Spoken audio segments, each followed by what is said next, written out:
Gentlemen, good day and welcome to Sutlej Textiles and Industries Limited Q3 and 9M FY2024 earnings conference call.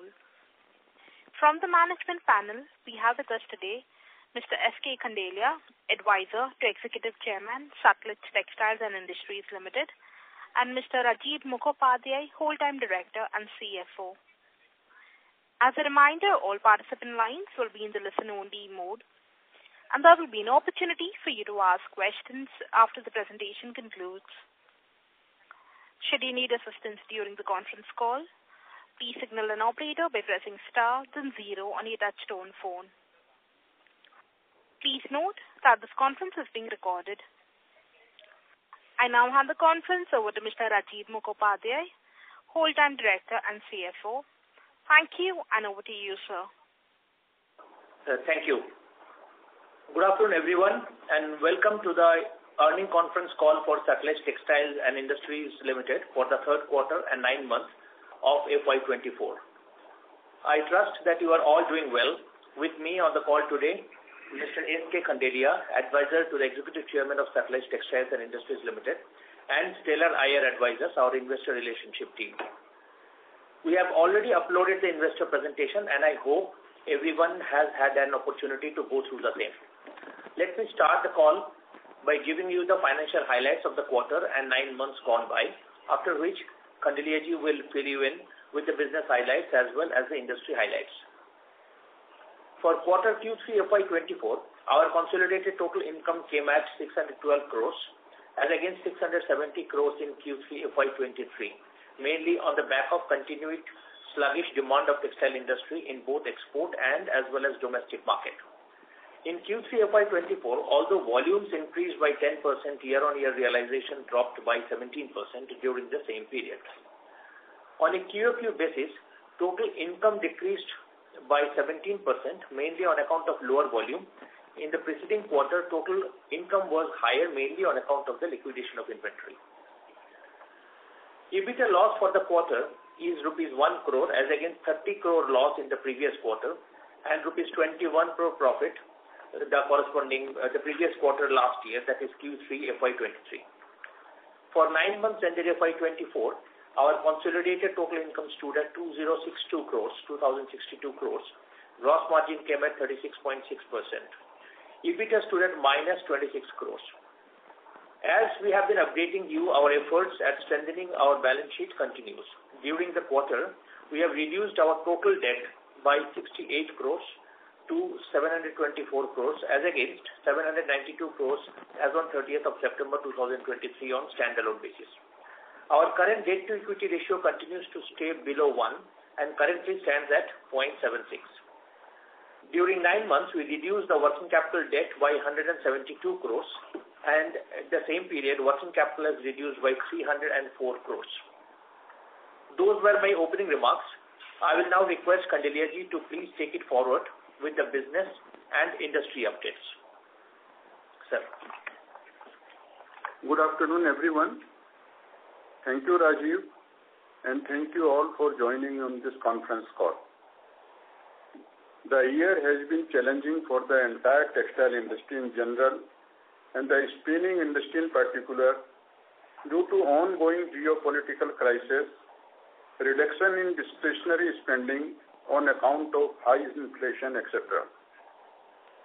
This resulted in supply outstripping demand, and that has led to fall in realization rates and margins in exports as well as in domestic markets. Reduced exports of yarn and downstream products like garment, etc. put further pressure on domestic markets, dragging down the realization rates and margins. Rising imports from China of knitted and woven fabrics has been another challenge. In short, Q3 has been more challenging than Q2 and this was against the general market expectations. I am happy to say that despite increased challenges in Q3, we could improve our performance from Q2 by fine-tuning our operations and product mix as per evolving market situation. So challenges are still persisting. The global economy, after a tough couple of quarters, is now seeing moderating inflation and a speedy growth, which is likely to help consumption as discretionary income should start increasing. With the greater than expected resilience in the United States and several large emerging markets and developing economies, we are seeing some green shoots of recovery. The Indian growth story continues to gather momentum, and we are likely to see some growth in domestic market as well. With a strong foundation and agile organization, we remain focused on adapting to changing dynamics of markets and customer needs. We are hoping to deliver better performance in forthcoming quarters, and we are cautiously optimistic. Thank you. Now you can please ask your questions. Thank you. Ladies and gentlemen, we will now begin with the question and answer session. Anyone wishing to ask a question may please press star and 1 on your touchtone telephone. If you wish to remove yourself from the question queue, you may press star and 2. Participants are requested to use handsets while asking a question. Ladies and gentlemen, we will wait for a moment while the question queue assembles.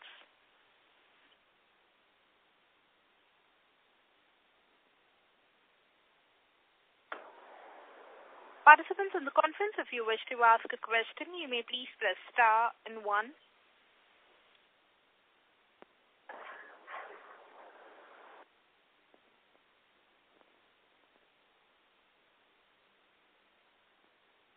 The first question is on the line of Amit Agarwal from Leeway Investments. Please go ahead. Mr. Amit Agarwal, your line is in the talk mode. Please go ahead. My question is regarding, we have a Red Sea problem, so is it difficult to export right now, and will it hurt our export margins? What is the situation at present? Exports in Q3 were down, and now we are seeing little improvement, say, in January and sometime in a little bit on February.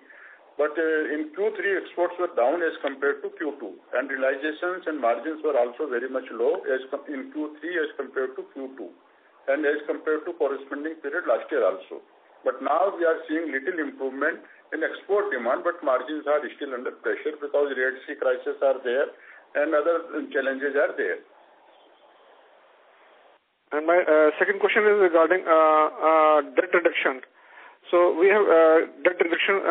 Is it because of we have holding less inventory, or we have postponed our expansion plans? Sir, as far as the debt reduction is concerned, it is actually directly proportional to 2 factors. One is the term loan reduction for the repayment, and the second factor is working capital reduction due to the reduction of the working capital level. So these are the 2 factors contributed to the reduction level. Sir, have we reduced the total inventory position also? Yes, of course. Of course, if you compare with March position, we have reduced almost by 300 crores. The working capital has reduced by 300 crores. If you compare with just last quarter ending position, then the reduction will be around 100 crores. And my last question is regarding we are moving our domestic brand from wholesale to retail. So do we intend to spend more on marketing this year, in next 12 months? You see, the retail brand, marketing of the retail brand takes little time. So it is month after month, it is little bit progressing, and we are very hopeful that in going forward, it will give good results. But it will take some time before it actually starts delivering better results. But it is in the course. So do we intend to spend more on marketing this year? Sorry? Like advertisement and marketing of the new brand? It is proportionate and depends upon the requirement. Of course, we are continuously doing something on the brand building and the advertisement. We are doing continuously. Okay, thank you. That's it. Thank you. We'll move on to the next question. That is on the line of Priyana Jhunjhunwala from Elara Capital. Please go ahead. Thank you for the opportunity. Hello, sir. So just wanted to understand. Hi, sir. So just wanted to understand the scenario in blended yarn business. We observe that most of all the blended yarn companies are facing challenges and having tough time creating profits over the last 3 to 4 quarters now. So could you highlight what are the key challenges and what can be done to improve the same? You see, so far the branding of yarn is concerned, I think there are not any, except the company's name, there are no specific brands like that. But the sales to the brands like Raymond, Siaram, Dornier, or international brands, or the garment manufacturers who are the brands. So the problem has been the overall demand in the system has been low. Say the sale of the garments, for example, by the international brands in the international markets. Similarly, sale of the fabrics by the Siaram, Raymond, and such type of things in Indian markets has been poor because the discretionary spending was at the back seat. So that was the reason, since the demand of the garments and other things are not there, the demand of yarn is also impacted, because ultimately it is the garments which drives the entire value chain. So since it was not there, but we hope, because de-stocking was taking place. Secondly, everybody in the entire pipeline, or say whether the yarn or whether the garments or fabrics, because the prices has been continuously coming down, everybody has lost money. Degree may be different, so nobody wants to have the stocks, because they lost heavily only in the matter of stocks, and now they feel that everything is readily available, so pipeline is practically empty and everybody is buying only to the extent they want. So unless demand comes to the normal level and pipeline also, because the rates are still more or less continuously falling due to one reason or the other, because raw material rates have also been falling, and yarn rates falls ahead of the raw material rates, and they were falling disproportionately.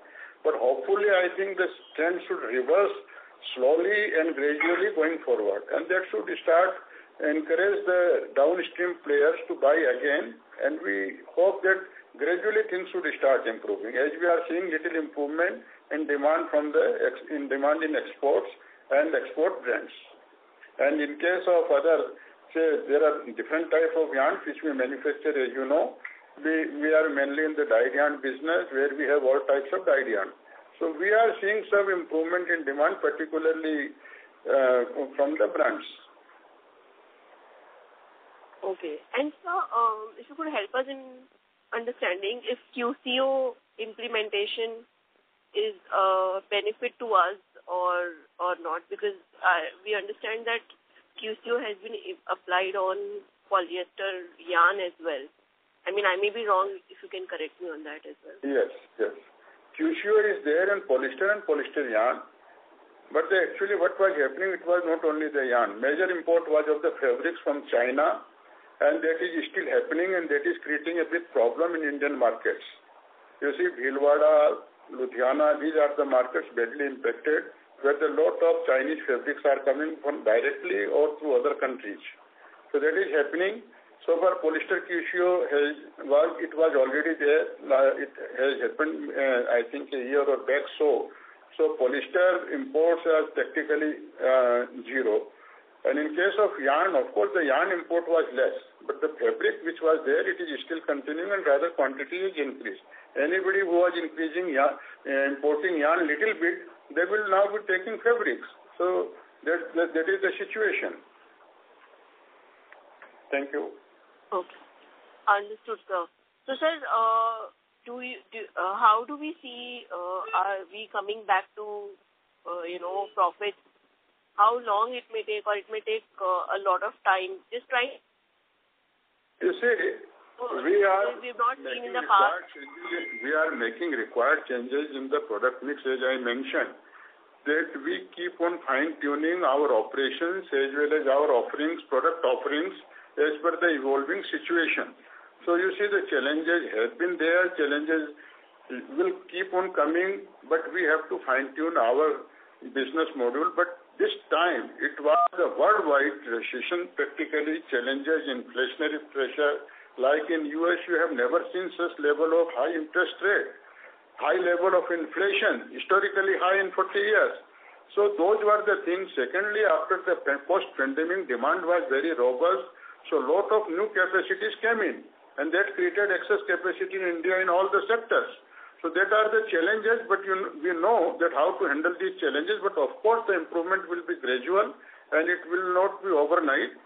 But we are looking, and we are confident that gradually we will see the challenges, and in a course of time, we will come back to our original position once the market also come back to that level. Even if there will be little variation, we are sure that we will come back to our original level.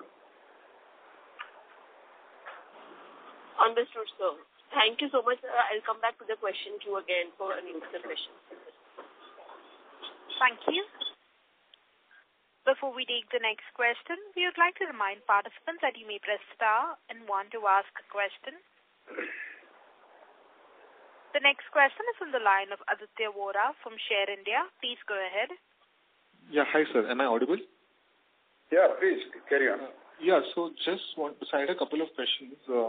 One is on the demand scenario. I'm assuming that the festive season wasn't great and which is reflected in the numbers. But any clue about how the wedding season is? Because we still have January and February for the wedding season for this financial year. So how is the wedding season shaping out? Is it becoming better than what it was anticipated? You see, Q3 is already over. As you said, that January, February, we are already sometime in fact today in mid of the January, and only little bit time is left with us. So basically, there has been improvement in order flow from the last week of December, and basically it is the order which starts first, and then the margins little bit improve going forward. So Q4 we expect to be better than Q3, but exactly how better it will be, it is difficult to quantify because it's a very dynamic situation. Every day, raw material prices, yarn prices, demand prices, but the way in which order flow is happening, particularly in export, and particularly we have different segments, cotton melange, synthetic dye. So some segments have started moving, synthetic dye is still not moving in domestic market. Of course, in export, there has been some improvement. So we hope that the Q4 will be better than Q3. Okay, sure. And since you have got so much of experience, according to you, where would we be in the cycle? Are we kind of at the bottom of the cycle and we see a great run ahead, or where are we in the cycle? Just kind of if you can tell me qualitatively. I personally feel, and we hope that we are at the bottom of the cycle. Right. So probably from FY25. But the recovery will be slow and gradual. Right. Okay.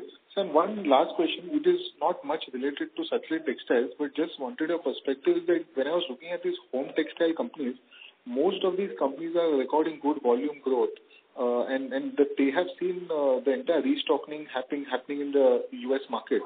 So is that kind of a precursor to companies like us who are spinning companies? Yeah. You see, in home textile after pandemic, people have been spending a lot of money in home textile because of work from home and other reasons. And earlier, you see, the home textile has gone down earlier, and they have come up earlier. You see, the yarn business has gone down later after home textile. So this is the simple type of things which happens. And in our home textile, as you said, we are only in curtains and upholstery, and there our exports has definitely improved. But in domestic market, we have slowed down because of we have changed our policy a little bit regarding the payment system and others, that we will sell in domestic to the extent of the receivables and other things keeping under control. And our cut service is also gradually improving, but naturally in retail business, the growth is slow initially and then can it take off. So this is the position in home textiles and linen and rugs and all those type of things, growth has been very good. And in competition is also less because of China 1+ policy also, and Pakistan, which used to be a big exporter, they are in little trouble. So all those benefits have been reaped by the companies, home textile players like Welspun, Indofound and all those type, and they were already well established and integrated. So integrated players in home textile are doing well. Right. Okay, sir. Thank you. I'll come back in the queue. Thank you. We'll move on to the next question. That is on the line of Nish Shah from Stellar. Please go ahead. Yeah, hi, sir. So my first question is regarding capacity utilization. In Q3, the capacity utilization was 79%, which is 6% down QOQ and 16% down as compared to YOY last year. So why it is so? Yes. Yeah, it was so because, as I mentioned in my opening remarks, that we have been fine-tuning our production and utilization as per the evolving demand and market situation. So when we found that in some of the capacities which we were running, even we are not able to cover even variable expenses. So we decided that there is no fun in running those type of capacities where we are not able to cover even our variable expenses.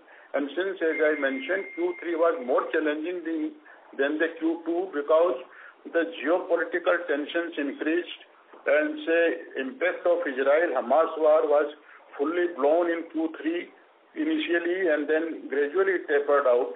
Demand was less in India also and demand was very less in export. You see, our exports has gone down very much in Q3.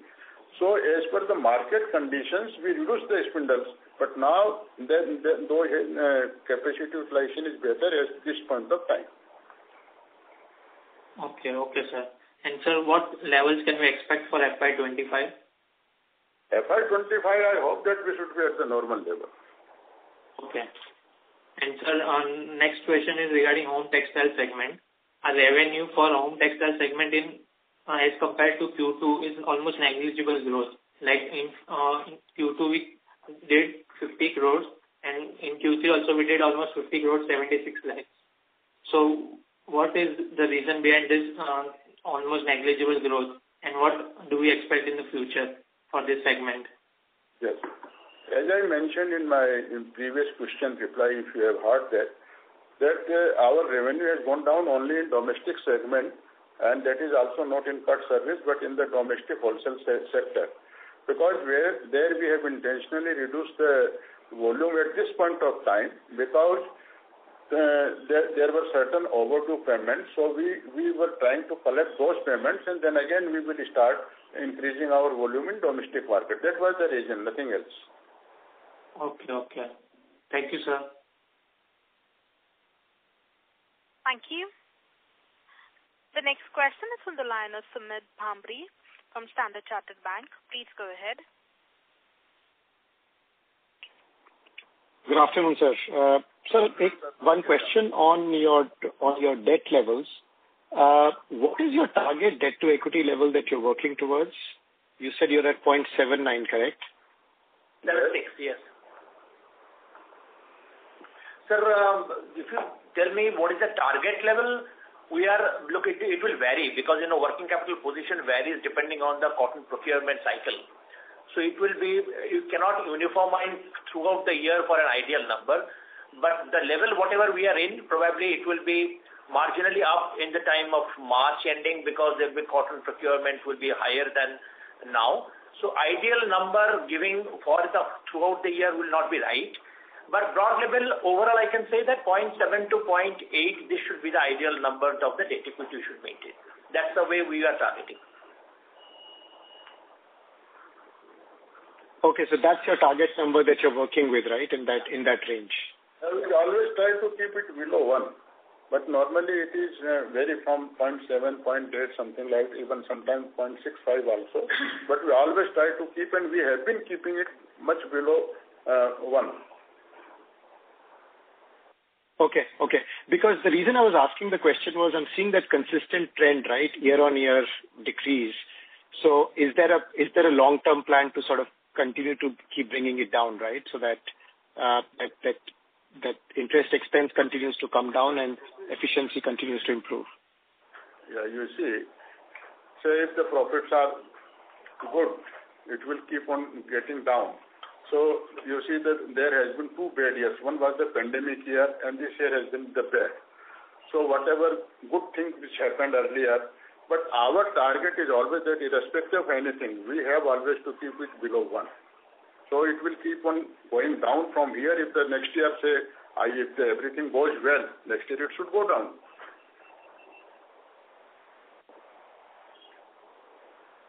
Okay, got it. And one more. Sorry. Please. Yeah, and I had one more question, right? You were talking about the home furnishing segment, right? So we are seeing, real estate markets in quite a few sectors, in quite a few regions is quite strong, right? So are you seeing that translating into higher sales? Yes, it should. Hopefully, it should translate into good sales, better sales as compared to current sales in next year. This is what I also feel. Okay. And finally, I know you were making a question. You were making a point that to one of my colleagues' question was you do expect to get to original levels in 2025 FY. So what are the levels that you're targeting? So the reply was in relation to the capacity utilization. You see, our capacity utilization, utilizing all the spindles, 100% capacity utilization, which we used to have always. So that was in relation to that. Because the profits and earnings, it all depends upon the market conditions and everything. So utilization level, I expect that next year we will be reaching to 100% as we used to. Only this year our capacity utilization has been lower. Okay. Thank you. No more questions from me. Thank you so much. Thank you. The next question is from the line of Prerit Chaudhary from Green Portfolio. Please go ahead. Yeah, hello sir. I have a question related to the home textile segment. So what would be our current utilization levels for the segment? You see, current utilization level is maybe about 70%, but that includes some job work also. So you see, since the overall market has been down, particularly in domestic market for curtains and upholstery in some of the segments and on some of the markets. So that's why it was little down. It was about 70%, and gradually it should improve next year. Okay, so in the presentation you have mentioned that you are acquiring new customers, and currently with domestic market being slow. So do we plan to do some expansion in this segment as well in coming years? Sorry, I could not get you. So we are acquiring new customers. That's what I'm seeing in the presentation. And with the domestic market currently slow, and we are at 70%. So do we plan any capex in those small to medium term? You see, what we are doing is we are focusing more on exports. We are focusing more on exports, and our exports are improving year after year. And so far domestic market is concerned, we have made our policy very clear that we will be selling to, mainly we sell to the wholesalers. There are 3 segments in our home textiles, I tell you, and another is the job work. First is the export, second is the domestic market, and third is our cut service. So our exports are growing year after year. In domestic market, as I said, that we have intentionally reduced the volumes, and it is tied with the payment terms. If we get the payment in time, then only we are selling, and it is being sold to the only wholesalers.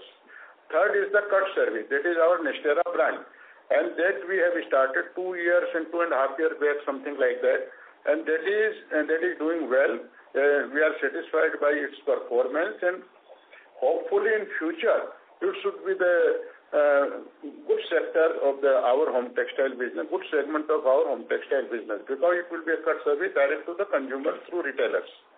So we are working on that aggressively, and whatever capex will be required for that we will do, but we have still to work out. But at present, the capex requirement is not there.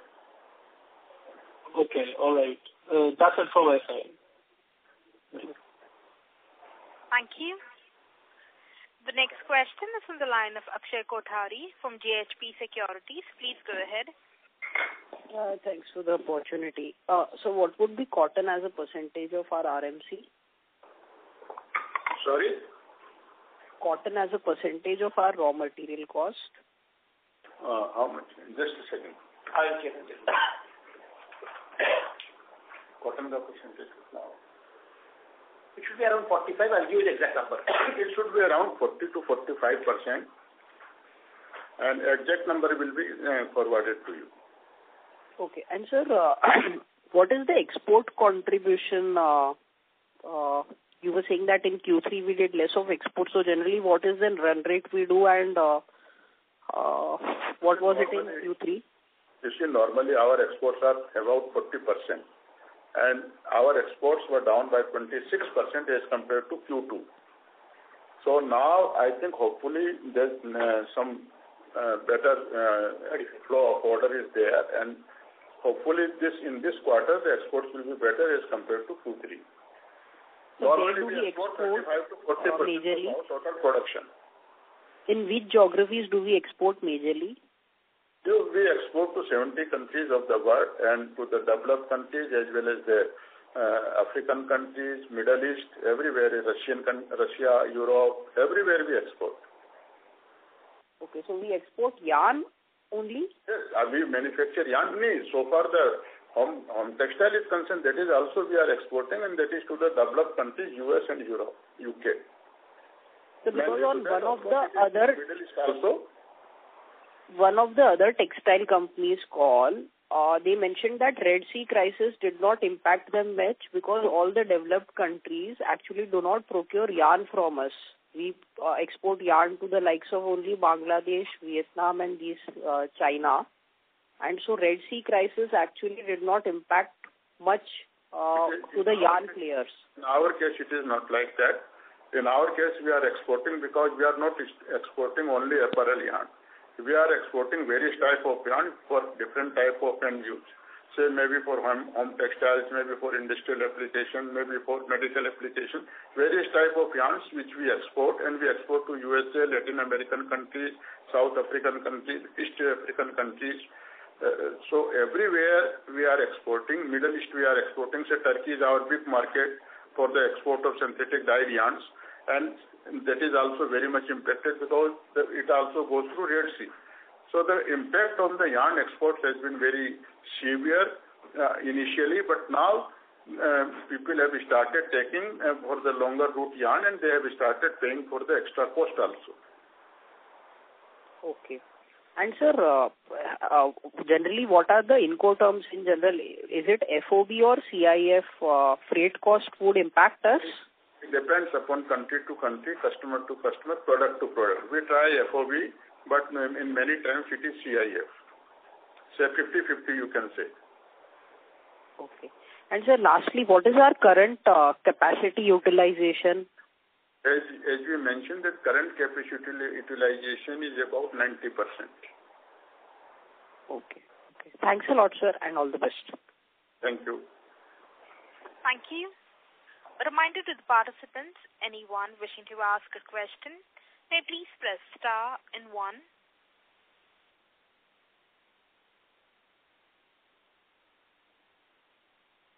The next question is from the line of Vineet Jain from Wise Investments. Please go ahead. Hi, sir. Good evening. Sir, I had a question on the revenue mix. You were focusing on the domestic part. So could you guide us, like, what could be the revenue mix for FY2025-24? Is there any plan on the table? This is, as you have seen in the past also, and in the current year, quarter to quarter, it may vary. But our revenue mix is normally, say, as I mentioned, our exports are 35 to 40%, and domestic is 60 to 65%. This has been our normal revenue mix year after year. 2/3 domestic, 1/3 export, you can say that. Yeah, but if product mix, if you can share a little bit. Every product we export. Normally, you see, in certain products it may be little more, in certain products it may be little less. But we have majority, most of the products we are exporting, more or less same ratio. Okay, one more question I had on the margins. Like when we are doing good sizable business, why is that we are not able to increase our margins irrespective of whatever dumping there is, or like what can we do?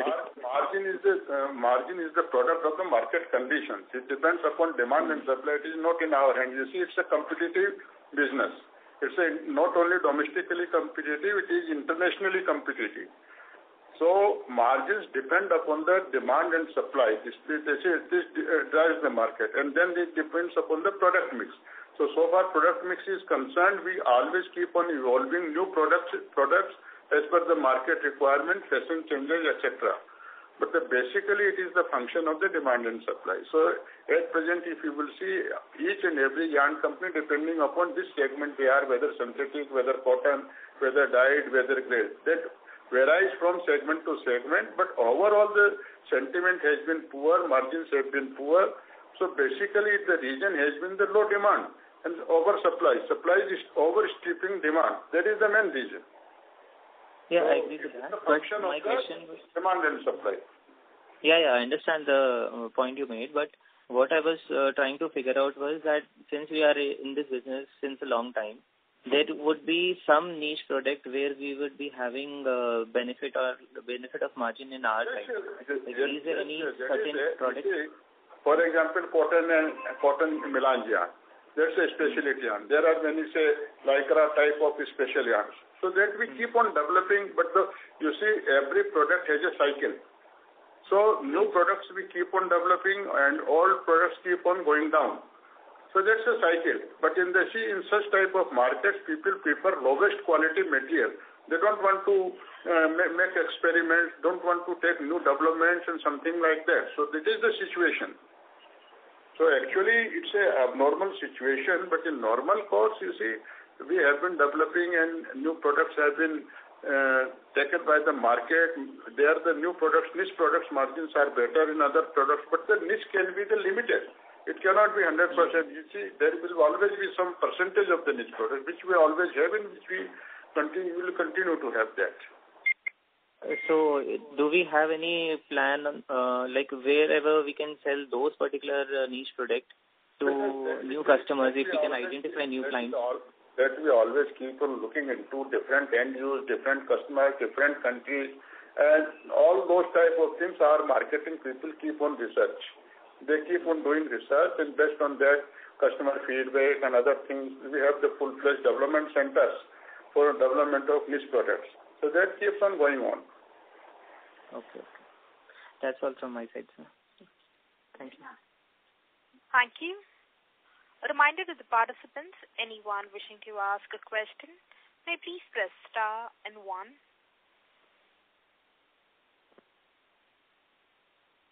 As there are no further questions, I now hand the conference over to Mr. S.K. Khandelia for his closing comments.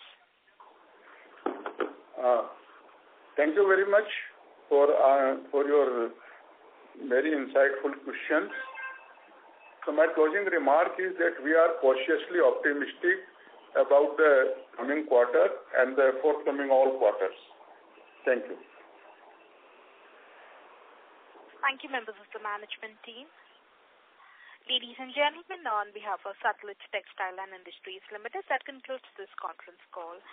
We thank you for joining us, and you may now disconnect your lines. Thank you.